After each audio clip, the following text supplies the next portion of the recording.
Buen día, aprendices. La siguiente clase virtual tiene como objetivo presentar la evidencia de trabajo número 3 de la guía de aprendizaje correspondiente a capacitancia e inductancia. El documento que estamos viendo en pantalla es la guía de aprendizaje 2, que quisiera mostrárselas primero para que evitemos de pronto algunas confusiones que he visto que han tenido. Básicamente, los códigos que yo utilizo es RAE 2, que corresponde al resultado de aprendizaje número 2, el aprendizaje técnico que tenemos, y GA significa guía de aprendizaje número 2. La guía de aprendizaje número 1 de este resultado de aprendizaje, es decir, la RAE 2, GA 1, es la de electromagnetismo, que ya les puse una evidencia de trabajo, pero como muchos de esos elementos los tenemos que traer en el laboratorio, vamos a pasar a la guía de aprendizaje 2, que corresponde a capacitación e inductancia, que es la que estamos viendo. Aquí tenemos la identificación de nuestra guía de aprendizaje, nuestro programa de formación, el nombre de nuestro proyecto, actividades del proyecto, resultado de aprendizaje número 2, este es el que particularmente estamos desarrollando y vamos a desarrollar durante aproximadamente 2 semanas para que pues, por favor, estemos muy enfocados en lo que tenemos que hacer. Tenemos una presentación de lo que son los condensadores y las bobinas, la importancia de ellos mismos, su comportamiento en DC y su comportamiento en AC, algunas aplicaciones importantes que tienen ellos para que los tengamos en cuenta. Estas actividades de reflexión inicial básicamente son actividades que tienen que ver con elementos que deben investigar por su cuenta. Yo igual les dejé unos links sobre capacitancia, sobre inducción magnética para que vayan revisando y pues se complementan claramente con la clase virtual que ya hicimos sobre capacitancia y las clases virtuales que faltan de capacitancia y las que se vienen de inductancia. Eh, Aquí es donde entramos en materia. Básicamente, aquí tenemos un nuevo código. Este código es nuevamente resultado de aprendizaje 2, guía de aprendizaje 2, E01. E quiere decir evidencia. Son las evidencias que hay que subir efectivamente a Territorium en la medida que se vayan, pues digamos, habilitando por parte mía. Estas dos evidencias, la 1 y la 2, la 1 tiene que ver con construir un condensador casero. Les había comentado pues que no la fuéramos desarrollando porque no todos tienen de pronto los materiales que son muy sencillos, pero pues por el tema del aislamiento tal vez no se puedan conseguir fácilmente, entonces vamos a dejarlos ahí un poco pausados, que sería el condensador casero, y la evidencia 2, que sería el electroimán casero. Sin embargo, si tienen los elementos, pues los invito a que puedan ir avanzando con esa experimentación básica. Este video se va a enfocar en la evidencia 3, que va a ser el laboratorio virtual sobre capacitores. Aquí tengo una imagen de referencia de lo que vamos a ver a continuación. Sin embargo, vamos a seguir mostrando. Esto, nuevamente insisto, se sube en un archivo en Word individual en Territorium, en el link que ya ustedes conocen. Aquí la evidencia 4 tiene que ver también con un ejercicio de laboratorio virtual, pero de inductores. Aquí tenemos básicamente es la muestra de un generador con una bobina inducida y con un elemento, una barra imantada que se encuentra en movimiento. Ya luego vamos a ver qué sucede cuando se presenta esta situación. Y estas actividades de transferencia del conocimiento que corresponden a las evidencias 5, 6, 7 y 8 son actividades que tenemos que tener muy en cuenta porque son talleres. Esos talleres normalmente son larguitos, pues evidentemente se enfocan en todas las actividades o las clases virtuales que vamos a desarrollar, pero es importante que no nos descuidemos especialmente con esto. Por ende, la idea es que no se dejen atrasar, por favor, compañeros, aprendices, porque de verdad va a ser muy complicado después ponerse al día con todas las actividades que vamos a tener. Bueno, finalmente estas actividades de evaluación corresponden a laboratorios que evidentemente van a quedar pausados. Estas, la 1, la 2, la 9 y la 10 quedan pausadas porque esto lo tenemos que ver en los laboratorios presenciales del SENA. Básicamente esa es la razón. Sin embargo, sin embargo, vamos a ir adelantando algunos puntos de forma virtual con simuladores virtuales como Proteus, como PSpice y algunos simuladores que les voy a pasar para que puedan tener sus smartphones en el caso de que no cuenten con PC, pues para que puedan también desarrollar, pues digamos, las actividades de simulación. ¿Listo? Esto es lo que contiene una guía de aprendizaje. Bueno, entonces como les decía, esta guía de aprendizaje o este video se enfoca en la evidencia número 3 de este laboratorio virtual de capacitancia de capacitores y esto es lo que me plantea la guía número 3. Entonces, des en cuenta que aquí dice E03, ¿cierto? Laboratorio virtual de capacitancia. En primera medida, recomiendo pues haber visto y estudiado muy bien la primera clase. Este es el link de la primera clase que ya creo que ya todos la tuvieron que haber visto. Si no la han visto, véanla por favor. Y si ya la vieron o no entendieron algo, véanla nuevamente y me pueden estar preguntando cualquier elemento por el grupo de WhatsApp, no hay ningún inconveniente para que lo haga.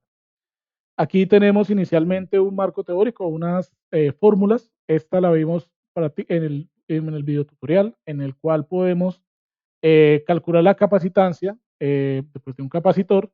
Si conozco cuál es la carga y conozco cuál es el voltaje aplicado, les recordaba que la capacitancia se simboliza con la letra C mayúscula, eh, se mide en faradios y esos faradios se simbolizan con la letra F mayúscula. Ya ustedes saben que los condensadores tienen valores típicos comerciales en milifaradios y en microfaradios, en picofaradios también, y en nanofaradios algunos. No es común verlos en faradios o en kilofaradios, eso no es común verlo. La letra Q simboliza carga, la carga se mide en coulombs y coulombs se simboliza con la letra C mayúscula. Insisto, no confundamos coulombs con la C de capacitancia porque ahí es donde vienen los problemas. Y el voltaje, pues ya sabemos que es el voltaje aplicado y se mide en voltios y se simboliza con la letra V, perdón. Bueno, aquí tenemos otras fórmulas que también nos ayudan a calcular la capacitancia si conozco las dimensiones de las placas paralelas del condensador. Básicamente aquí tenemos que la capacitancia es igual a epsilon sub 0 por A sobre B, donde epsilon sub 0 es la permitividad del aire, es una constante y esa constante es 8,85 por 10 a la menos 12 coulombs al cuadrado sobre newton por metro al cuadrado. Esto es una constante, siempre es ese constante del aire. Es decir, me sirve para un capacitor que no tenga dieléctrico, por eso aquí pongo capacitor dieléctrico. La letra A corresponde no al amperaje, sino al área de las placas, que se mide en metros cuadrados, y la D es la separación de las placas, que es en metros. Recuerden que si yo les llego a dar esto en centímetros o en milímetros, pues tienen que hacer la conversión correspondiente a metros o a metros cuadrados, según sea el caso. Si cuentan con un capacitor que tenga dieléctrico, de mica, de cerámica, de vidrio o de cualquier otro material, debemos agregarle este elemento que es epsilon sub r, o lo multiplicamos en este punto antes de epsilon sub 0, donde epsilon sub r es la constante dieléctrica de cada material, que en algunos libros también se encuentran como la letra K minúscula. Para nuestros efectos, K y epsilon sub r es lo mismo. En las diapositivas de la clase están las constantes dieléctricas de los materiales más comunes en capacitores para que la puedan ver. También lo pueden conseguir en Google si quieren, no hay ningún problema. Y sencillamente multiplican ese valor, digamos 2.1, por epsilon sub 0, que es esta constante, por el área en metros cuadrados y lo dividen sobre la distancia, la separación de las placas en metros. Por último, tenemos esta fórmula que nos permite calcular cuál es la energía almacenada. Entonces, la vamos a simbolizar con la letra W mayúscula. La energía almacenada la vamos a medir en joules, ¿cierto? Y joules se simboliza con la letra J mayúscula. Y pues la C de capacitancia, entonces sería un medio de la capacitancia por el voltaje aplicado al cuadrado. Y esa ecuación me permite hallar la energía almacenada de un condensador. Entonces, teniendo en cuenta este marco teórico, lo que vamos a desarrollar es estos ejercicios. Básicamente, paremos en este punto. Aquí tenemos el laboratorio virtual, el simulador virtual. Básicamente, lo que vamos a hacer de aquí en adelante es llenar estas tablas, teniendo unas mediciones directas de capacitancia del simulador y corroborándolas con las ecuaciones anteriormente vistas. Aquí en este caso, viendo ya la parte del simulador que tenemos a la derecha, tenemos una pestaña de introducción, una pestaña de dieléctrico y una pestaña de varios capacitores. Vamos a ver todos qué es eso. Lo primero que debemos identificar es que aquí tenemos una batería, tenemos un condensador de placas paralelas. Básicamente yo puedo alterar la separación de esas placas, lo mínimo 5 milímetros, lo máximo 10 milímetros. El área de las placas aquí están 100 milímetros cuadrados y llega a un máximo de 400 milímetros cuadrados. Pues vamos a ver qué efectos tiene.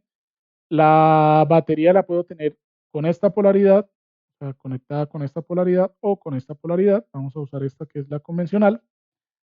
Activamos en esta parte de la derecha que son la barra de herramientas que tiene el simulador. Activamos las líneas de campo eléctrico. Al activar esas líneas de campo eléctrico, pues aquí vemos que es la fuerza que se genera entre las cargas positivas y las cargas negativas del condensador.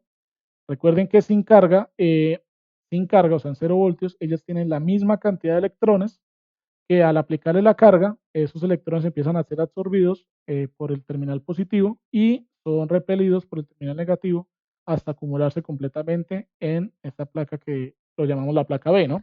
Entonces la placa A queda con carga positiva, ausencia de electrones, y la placa B, perdón, queda con exceso de electrones, o sea, queda cargada negativamente, y aquí se presentan las líneas de flujo. Esas líneas de flujo se alteran, pues si yo altero el área de la placa, ¿cierto? Y también puedo seguir moviendo la separación de las mismas. Vamos a dejarlas así por el momento. Aquí tenemos unas unidades de medidas. Aquí está la capacitancia. Cuando la activo me sale esta barra indicadora. Aquí lo que tenemos es cero, o sea, con estas condiciones de separación y de área, tenemos una capacitancia de 0,89 por 10 a la menos 13 faradios. Pues recordemos que esto es notación científica, necesitamos notación de ingeniería. Vamos a pasarlo a menos 12. Para pasarlo a menos 12 tendría que multiplicar, bueno, ya saben cómo debe ser la conversión. Básicamente necesitaríamos a la menos 12 sería en picofaradios. Entonces hacen la conversión correspondiente para tener en picofaradios. No me van a presentar los cálculos o bueno, aquí los valores de capacitancia 0,89 por 10 a la menos 13. Faradios no, porque no es notación de ingeniería, es notación científica. Entonces ya saben que tienen que arreglar esta parte. ¿Listo? Bueno, lo primero que me pide acá es tener una distancia de 5 milímetros. Entonces vamos a poner una distancia de 5 milímetros. En este caso vemos que cuando acerqué las placas, la capacitancia varió. Cuando sale esta flechita acá, quiere decir que no, el indicador no alcanza a mostrarlo, entonces le vamos a dar en la lupita menos para que pueda pues, visualizarla. Aquí ya me está presentando que la capacitancia varió o se incrementó a 0,18 por 10 a la menos 12 faradios, o sea, 0,18 picofaradios, que sería lo que tenemos que consignar en esta parte de la tabla, ¿cierto? Aquí vamos a activar también la carga de la placa, o sea, la Q.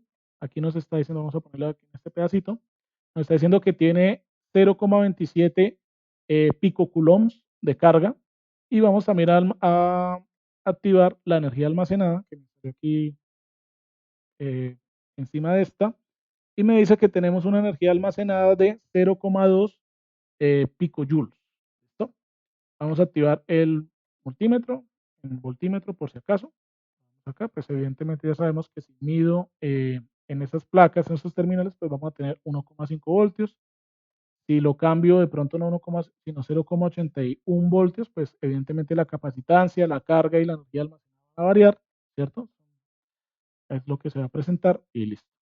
Bueno, entonces cuando tenemos esto acomodado de esta manera, sencillamente en este primer punto lo que tenemos es que ir variando la separación. Entonces 5, luego a 8, bueno, a 7 y a 8 milímetros, que ya tienen que tener como el cálculo para ir haciendo. Igual no tiene ninguna dificultad. Van consignando los valores aquí donde dice simulador y pues con los cálculos de las ecuaciones de arriba van llenando esta parte de la tabla que es la capacitancia calculada con las ecuaciones. ¿Listo? En la parte B es la misma idea, solo que ahora vamos bueno, aquí nos dice varios elementos. Con 5 y 7 milímetros vamos a tener 5 y 7 milímetros de distancia, vamos a tener 100 milímetros de área. Si tenemos 8 milímetros de distancia, nos piden 8 milímetros de distancia que lo hagamos con 300 milímetros y 400 milímetros y pues obtenemos los valores y los cálculos. Bueno, en esta parte B, lo que nos pide es consignar la parte de carga y energía y hacer las correspondientes cálculos. Pues si ya tenemos la capacitancia anterior y sé el voltaje aplicado, pues perfectamente puedo despejar la carga, la Q, y obtener esos valores. Aquí en este caso, lo que me piden ahora es hacer una gráfica también, que es en esta parte de acá. Aquí en este caso voy a dejar las placas a 10 milímetros, me piden acá placas a 10 milímetros, el voltaje a 1,5 voltios positivos y lo que vamos a estar cambiando son los valores del área. Entonces de 100, 200, 300 y 400 milímetros de área, milímetros cuadrados de área. Y se pide que se haga una gráfica en Excel con estos valores donde grafiquemos la capacitancia versus el área. ¿Listo? O sea, esto versus esto. No tiene ninguna dificultad. Si no saben hacerlo, busquen un tutorial. Es muy sencillo, busquen un tutorial y lo pueden encontrar. Listo, aquí vamos a hacer lo propio. Vamos a dar el área quieta bueno, el área fija, perdón, en 100 milímetros cuadrados y lo que vamos a variar son la distancia entre las placas en 5, 7, 8 y 9 milímetros. Eh, de esta forma también vamos a realizar una gráfica de capacitancia versus el área en este caso era, perdón, aquí ya vi un error, aquí no es capacitancia versus área, sino capacitancia versus distancia, entonces aquí sería la D minúscula, para que por favor corrijan eso a la hora de hacer la evidencia del ejercicio. Bueno, este sería el ejercicio 1. En el ejercicio 2 que tenemos aquí planteado, ya vamos a cambiar a la siguiente pestaña y vamos a tener una pestaña cuando tenemos un dieléctrico. Aquí nuevamente vamos a tener la parte de capacitancia, la vamos a activar de carga de la placa, en este caso pues es 0 coulombs, ¿cierto? Porque no hay voltaje aplicado. Es de energía almacenada, 0 joules, porque no hay voltaje aplicado. El voltímetro, pues lo podemos poner, en este caso no lo pongamos. Activamos a 1,5 voltios. En este caso tenemos un material dieléctrico que dice a medida. Vamos a trabajar con teflón, la K o el Epsilon sub R de 2,1, el papel de 3,5 y el vidrio de 4,7. Los podemos ver. ¿Listo? Entonces, básicamente, lo que tenemos que hacer, vamos a arreglar esto, arreglamos. Bueno, aquí todavía no lo accedido, entonces no lo podemos arreglar. Ahora sí, listo. Arreglamos esto para que podamos visualizar bien y vamos a repetir lo mismo, el mismo procedimiento de los puntos anteriores, pero ahora teniendo un dieléctrico al interior. Vemos también que las cargas del dieléctrico, vémoslo acá, tiene digamos, un equilibrio de cargas positivas y negativas. Ahí yo creo que alcanzan a ver, hacerle suma esto, alcanzamos a saber la carga positiva y la negativa ahí, ¿cierto? Entonces hay un equilibrio, pero noten que cuando yo desplazo, voy desplazando el dieléctrico dentro de las placas, se reorganizan. Aquí podemos ver que ya se reorganizaron estas dos. Se reorganizan porque la carga positiva va a traer los electrones de acá y la carga negativa va a traer los huecos del dieléctrico y van a quedar acomodados. Si lo dejamos acá, podemos ver que la capacitancia va a aumentar, ¿cierto? Porque la permitividad del material permite que el campo eléctrico pueda fluir con mayor fuerza que cuando no hay dieléctrico, ¿cierto? Es lo que podemos ver ahí. Aquí también se nos excedió esto. Vamos a acomodar acá. Aquí tenemos 0,19 picofaradios, ¿cierto? Y vamos a repetir los mismos elementos. Recuerden, es importante ir contestando esas preguntas, comparando los datos que se piden ahí. Aquí vuelve el mismo procedimiento. Primero lo hacemos con capacitancia medida, que es la del simulador. Luego la capacitancia por ecuación, pues ya agregándole el epsilon sub R y el epsilon sub 0, ¿cierto? Aquí lo que vamos a hacer también es carga, energía con el simulador, estas dos barras de acá, y con la ecuación también vamos a corroborar esos datos. Y posteriormente vamos a repetir el mismo procedimiento con papel y con vidrio. No tiene digamos, mayor dificultad esta actividad, este ejercicio. Yo espero que lo puedan desarrollar. Aunque no les puse actividades sobre la tercera pestaña, igual la vamos a ver. Tenemos una pestaña donde nos dice varios capacitores. Vamos a activar nuevamente todos los indicadores, capacitancia total. En este caso nos dice que es de 0,1 microfaradios. La carga almacenada, 0 coulombs porque no hay voltaje. Y la energía almacenada, 0 joules, ¿cierto? Activamos las líneas de campo eléctrico. Esto nos las muestra que tenemos que aplicarle la carga. ¿Listo? Aquí aparece un nuevo indicador. Este indicador me dice que puedo alterar la capacitancia. Básicamente la estoy alterando. Aquí vemos que tenemos 0,1 picofaradios, perdón. Cuando yo la empiezo a aumentar, pues empieza a aumentar el área de las placas y a disminuir su distancia, pues para que pueda aumentar efectivamente la capacitancia. Vamos a verlo acá. Y aquí lo que podemos ver, en este caso, bueno, arreglemos esto, arreglemos esto. Aquí podemos ver que solamente con un capacitor así tenemos 0,1 picofaradios.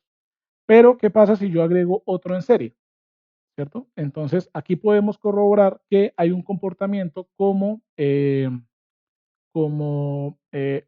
conecto condensadores en serie, tiene un comportamiento como el paralelo de las resistencias.